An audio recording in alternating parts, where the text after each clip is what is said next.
Most of us spend hours every single day looking at our screens. But have you ever stopped to think if all that time is actually making our lives better? In this explainer, we're going to look at our relationship with technology, and we'll discover some simple ways to find a healthier and maybe happier balance. So let's start with a simple question for you. Think about your phone or your computer. Do you see it as a helpful friend, something that makes your life easier? Or does it sometimes feel, well, more like a problem?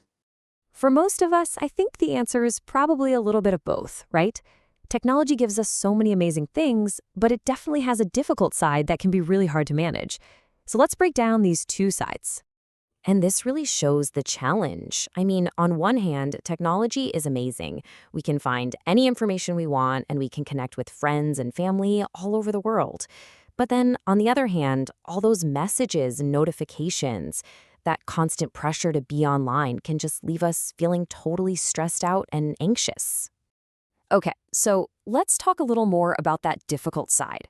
What is it about being connected all the time that can cause so much stress? Let's get into the details of that. Well, a really big reason for this stress is that pressure to be always available. Every message, every notification, it can feel like you have to reply right now. And over time, this constant feeling of being needed can be very, very tiring and can lead to real anxiety. This problem has become so serious that experts are now asking us a very direct question. Don't you think it is time to disconnect? When psychologists start saying things like this, it's a pretty clear sign that our digital habits are really affecting our well-being. So if taking a break is so important, how do we actually do it? Well, the answer is something called a digital detox. Let's explore what that really means. To put it simply, a digital detox is just when you choose to take a break from your screens. It's not about trying to escape from modern life. It's really about connecting with it in a better way. The whole idea is to put away the digital stuff for a while so you can focus on the people and the things right there in front of you. And this is a really important point. A digital detox does not mean you have to give up technology forever. Not at all. It's more about, resetting your relationship with it. The idea is to go from being controlled by your devices to being in control of them. Okay, so that sounds pretty good, right?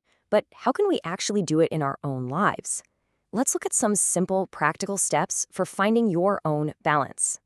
The source material gives us 3 great places to start. First, set some clear boundaries. This can be something simple like making your dinner table a no-phone zone, or maybe you schedule an hour every evening to just go for a walk without your phone. Second, protect your free time. This means you stop checking work emails late at night. Your brain really needs that time to switch off. And third, and this is a big one, take back your sleep. The blue light from screens can make it harder to sleep well, so maybe try making your bedroom a tech-free place. So what's the reward for making these small changes? Well, it's about finding that feeling of calm, that peace of mind. When you step away from the constant flow of information, it allows your brain to just relax and recharge. It helps you be more present in the moment. And that feeling of peace, that's really just the beginning. Let's look a little closer at all the good things that can happen when we manage our digital lives a bit better. So to wrap it all up, taking a digital break helps in 3 important ways. It brings you peace of mind, it lets you focus more on the real world around you, and finally, it helps you create a more balanced life, one where technology is just a helpful tool, not a demanding boss. And all of this leads to one final question, a question for all of us to think about. Now that we've seen how good it can be to take a step back, maybe it's time to ask ourselves, are there any small changes we can make in our own daily habits? It's definitely a question worth thinking about.